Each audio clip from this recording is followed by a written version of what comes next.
Hi friends.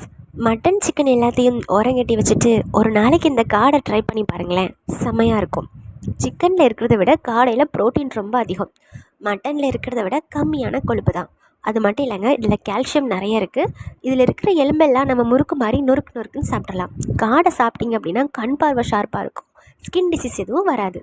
அது மட்டும் இல்லைங்க, விட்டமின் B6 B12 அப்படின்னு நிறைய சத்து குமிஞ்சு கிடக்கு. ஆஸ்துமா இருக்கிறவங்களாம் அடிக்கடி காடை சாப்பிட்லாம். ஸோ கண்டிப்பாக காடை ட்ரை பண்ணி பாருங்கள்.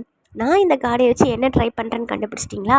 நான் ஃபஸ்ட்டு காடையை நல்லா வீட்டில் இருக்கிற மசாலாஸ் யூஸ் பண்ணி ஃப்ரை பண்ணி எடுத்துக்கிட்டேன்.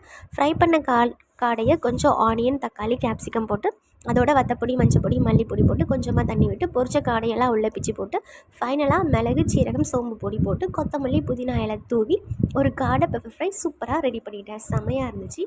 ஸோ இந்த வீடியோ உங்களுக்கு பிடிச்சிருந்தது அப்படின்னா லைக் பண்ணுங்கள், ஷேர் பண்ணுங்கள், சப்ஸ்கிரைப் பண்ணுங்கள். தேங்க்ஸ் ஃபார் வாட்சிங்.